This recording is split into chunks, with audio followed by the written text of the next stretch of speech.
Est-ce que tu t'es déjà demandé ce que ça faisait de dessiner entre 3 et 5 heures par jour pendant un an? Eh bien sache que c'est ce que j'ai fait entre juillet 2023 et donc aujourd'hui, juillet 2024. Et aujourd'hui, je suis très content de vous annoncer que j'ai réussi le défi et je vais pouvoir te montrer un petit peu les miracles qu'il est possible de faire en l'espace de seulement un an. Au fur et à mesure de la vidéo, je te montrerai aussi un petit peu ma progression petit à petit sur l'année 2023-2024 pour que tu vois un peu d'où je pars et les étapes un peu de transition qu'il y a eu entre le niveau que j'ai aujourd'hui. Et forcément, tu te doutes bien que j'ai fait énormément d'erreurs en un an, c'est logique. Erreurs que je vais évidemment te partager dans cette vidéo pour que toi tu puisses gagner du temps. Concrètement, je vais te montrer un peu la meilleure route à prendre, la manière un peu la plus optimisée pour atteindre des putains de résultats en seulement un an de temps. Et tu vas très vite te rendre compte, je pense que t'as vraiment pas besoin de un an complet pour atteindre le niveau que j'ai eu, du moins la progression que j'ai eu. Parce que je peux te dire que si j'avais eu cette vidéo là à l'époque, je pense que en 6 mois c'était plié. Bon, sur la chaîne, si tu suis les vidéos, tu peux constater que je parle très souvent du fait que je dessine très sérieusement depuis plus d'un an. C'est souvent 2023 que je ressors comme date. Mais maintenant le truc, la vérité c'est que je dessine depuis un peu plus longtemps que ça, à savoir plus de 4-5 ans. Sauf que je vais être très honnête, l'année 2023-2024 a été mais vraiment 10 fois plus productif que l'année... Putain, je suis une merde en calcul.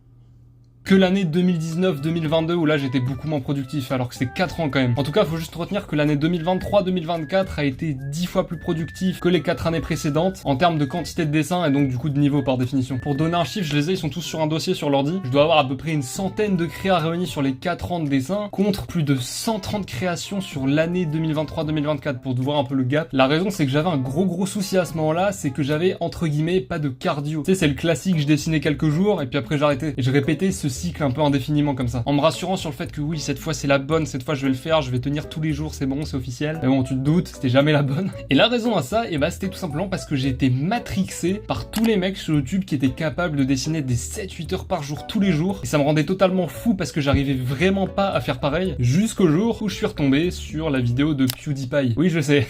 Concrètement, ce mec il a fait 2 vidéos sur sa chaîne où il s'est lancé le défi de dessiner juste tous les jours. Et pas beaucoup, hein, genre 1 heure, 2 heures par jour max, tu vois, vraiment pas plus que ça. Et avec sa deuxième vidéo qu'il est sorti, il allait jusqu'au jour 100 et je te laisse constater la différence entre le jour 1 et le jour 100 et j'avoue que c'était quand même assez impressionnant. Moi perso j'étais sur le cul au moment où j'ai vu ça. Et la raison pour laquelle littéralement en seulement 100 jours il a réussi à être meilleur que les 3/4 des artistes, vraiment faire partie limite du top 5% des artistes, c'est grâce à l'effet cumulé. Dans le livre de Darren Hardy sur le sujet, c'est le phénomène selon des petites actions répétées régulièrement impactent le cours de notre vie sur le long terme. Plus les actions sont répétées, plus leur effet se cumule de façon exponentielle. On appelle aussi ça l'effet boule de neige. En gros, pour simplifier ça un maximum, être régulier en dessin, même 1 heure par jour, 1h30 par jour max, et bah ça peut suffire pour te placer dans le top 5% des meilleurs illustrateurs. Parce qu'en fait, quand tu vas dessiner tous les jours 1 heure, 1h30, ce que tu vas faire, c'est que tu vas cumuler des informations, des nouvelles connaissances qui vont elles-mêmes s'additionner avec de nouvelles connaissances, qui vont elles-mêmes se répéter encore, et le cycle il va se répéter comme ça encore.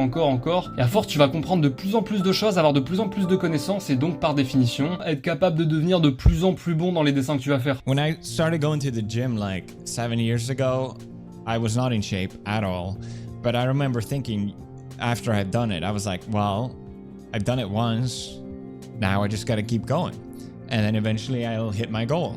And I'm kind of keeping the same mentality with drawing, you know? I don't know what my goal is, but all you got to do is keep practicing. That's all it takes. You know, you don't get better unless you actually put in the work, right? Donc encore une fois, si dans la journée t'as le temps de dessiner ne serait-ce que 30 minutes, peu importe la raison, hein, si un jour t'es un peu pris dans le rush et que t'as pas forcément le temps, et bien même si c'est 20-30 minutes de dessin, prends le temps de quand même te poser et dessiner, même si ça te casse les couilles, fais preuve de discipline, tu me remercieras plus tard. Bon, si je te disais que sur mon année de progression, j'avais réussi à trouver un concept qui peut littéralement annuler tous les downs en dessin, ou du moins supprimer les moments où tu sais t'es plus motivé, où t'as la flemme, où tu fais de la merde tous les jours, ça s'enchaîne, c'est chiant. J'ai trouvé une méthode pour ce truc là. Concrètement, un jour je venais de faire une semaine où je venais d'enchaîner littéralement une semaine complète d'anatomie. Donc sur plusieurs jours j'avais vu les bras, après le torse, après les bustes, etc. J'avais tout fait étape par étape. Et ensuite ce que j'ai fait c'est que j'ai enchaîné pour changer un peu d'air, tu vois, sur des portraits, qui en soi est toujours de l'anatomie, tu vois. Et forcément la suite logique, quand j'ai voulu enchaîner une 3e semaine où cette fois-ci je voulais combiner les deux, tu vois, portrait plus anatomie, et bien bam, un gros down dans ma gueule.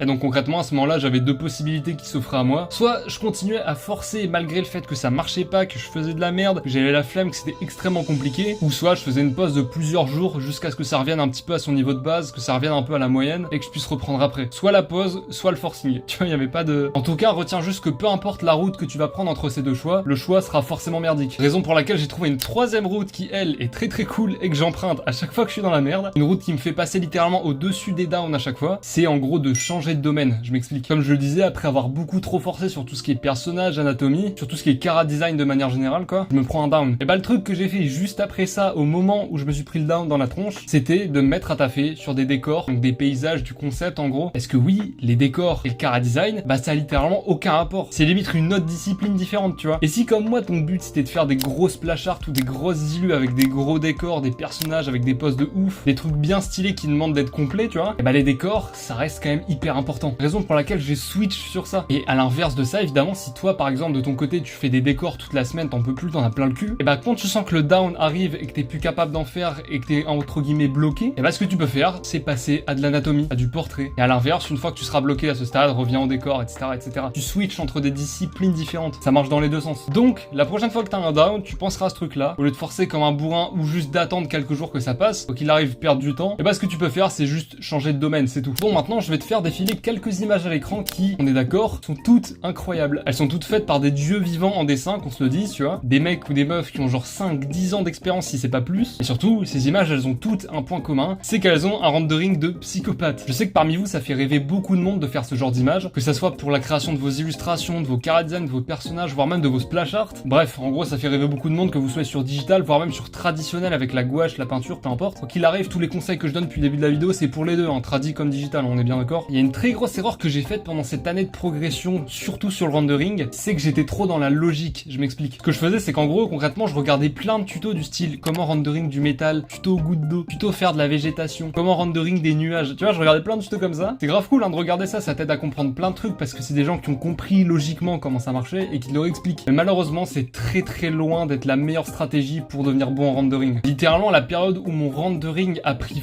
x10 en termes de niveau direct, c'est le moment où en gros je m'étais tapé une DTR et je faisais limite des renderings de photos, des studies de photos tous les jours. Je m'étais fixé un gros challenge où concrètement le but c'était de bourriner de studies de photos. Ce que j'entends par photo, c'est des objets, des paysages, des mises en scène avec des personnages, peut-être des photos Insta de gens un peu connus, tu vois, on sait pas, peu importe. Et en gros, je m'étais imposé un rythme de minimum 4 paintings par semaine. Et c'est vraiment, je vous le promets, là, mon niveau, il a explosé en rendering. Parce qu'en fait, en faisant ça, tu vas très vite te rendre compte que, à force de voir par exemple, je sais pas, du métal, tu vas très vite te rendre compte que, en fait, quand le métal il est comme ça, et bah le ciel il reflète comme ça dans le métal. Peut-être que quand il est dans telle situation avec une lumière, peut-être que ça reflète de l'autre côté. Peut-être qu'il réagit de telle manière selon l'angle, tu vois, tu vas te rendre compte de ça avec le temps. Idem pour tous les matériaux d'ailleurs, hein, peu importe ce que c'est. Surtout, un truc extrêmement important que ça va avoir comme répercussion positive aussi, c'est qu'avec le temps, tu vas devenir de plus en plus chaud en couleurs, tout simplement. Avoir de bonnes palettes de couleurs dans tes dessins, c'est-à-dire avoir des palettes de couleurs qui soient réalistes, qui soient saturées, qui soient belles à voir, qui soient harmonieuses, qui suivent ensemble. Donc ici, le conseil, il est très simple. Si tu veux t'améliorer drastiquement en rendering, que vraiment ça soit drastique, bah tu peux faire entre 3 et 4 studies de photos par semaine. Pour vraiment illustrer ce que je dis, je vais te mettre mon avant ce challenge et le après ce challenge. Pour que tu comprennes vraiment à quel point j'ai progressé dans ça, c'est incroyable. Et sachez que tous ces conseils, même si on peut croire que oui, c'est peut-être des conseils qu'on a peut-être déjà entendus, c'est possible que tu aies déjà entendu ces conseils, sache que quoi qu'il arrive, ils ont changé ma vie littéralement sur cette année. Si l'année là, elle serait à refaire, sachez que je pourrais la torcher en 6 mois premier degré avec ce que je vous ai dit là. Donc bref, en tout cas, si tous les conseils t'ont plu, n'hésite pas à commenter, ça fait toujours plaisir. Que je te dis, c'est pas de la merde, comme tu peux le constater, tu le vois de tes propres yeux, j'ai vécu tout ce que je t'ai dit dans la vidéo. Encore une fois, si t'aimes bien mon taf, tu peux tout simplement liker, t'abonner, ça fait toujours plaisir. Et sur ce, moi je te dis à la prochaine pour une nouvelle vidéo. N'hésite surtout pas à aller voir ma dernière vidéo, elle est très importante, il y a beaucoup de conseils qui complètent un peu ce que je dis dans celle-là, donc je te la mets ici si tu veux aller la voir. Et sur ce, je te dis à la prochaine pour une nouvelle vidéo. Ciao.